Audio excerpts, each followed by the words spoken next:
in the heart of the whispering woods, where the trees whispered secrets to the wind and sunbeams danced on the forest floor, there stood a cozy little town called Acornville. It was a peaceful place, filled with laughter, kindness, and the sound of tiny paws and fluttering wings. Every morning, the creatures of Acornville would greet the day with cheerful chirps and chattering tales. And right in the center of this enchanted village stood Oak Hall, an enormous, ancient tree carved into a magnificent woodland mansion. There lived Mayor Nutters, a bright-eyed squirrel with the fluffiest tail in all the forest. With his top hat perched high and a sash that shimmered in the light, he greeted every creature with a smile and a twinkle in his eye. But Mayor Nutters had another role. He was the guardian of the Golden Acorn of Unity. This wasn't just any acorn. It was ancient and magical, glowing with warmth when harmony filled the forest. Its light reminded everyone that no matter their feathers, fur, or quills, they belonged to something greater.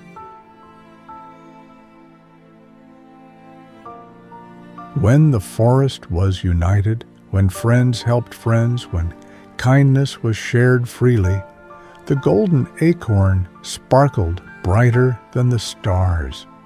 From sunrise chores to sunset lullabies, Acornville lived in perfect harmony. Until one day, it didn't.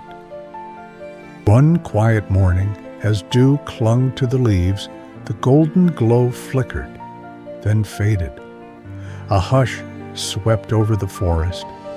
Beaks paused mid-song. Paws stopped mid-step. Mayor Nutters looked up, and for the first time, the acorn looked dull.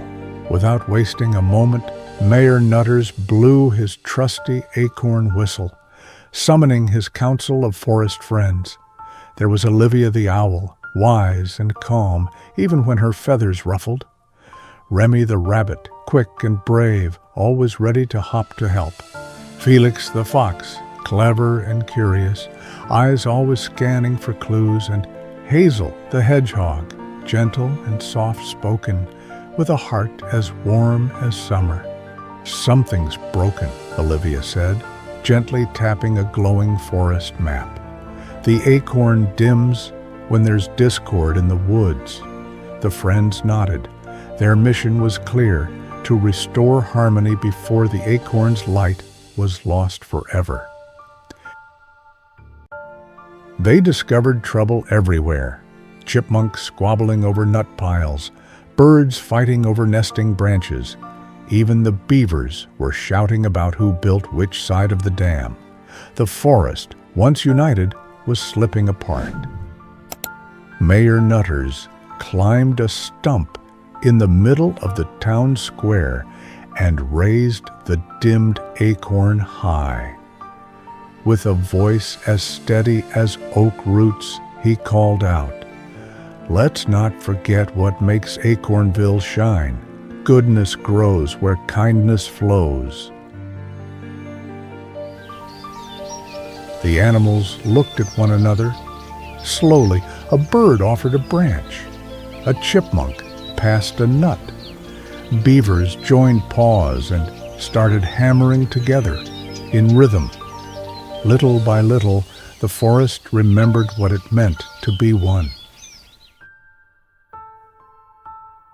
The golden acorn began to glow again, first faintly, then brilliantly. Its warm light spread through the woods like a golden breeze, touching every leaf and whisker.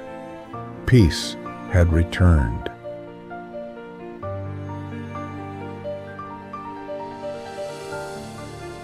Back at Oak Hall, Mayor Nutters placed the glowing acorn on its pedestal. The forest roared with cheer, and a song of togetherness echoed through the trees. From that day on, the golden acorn never flickered again.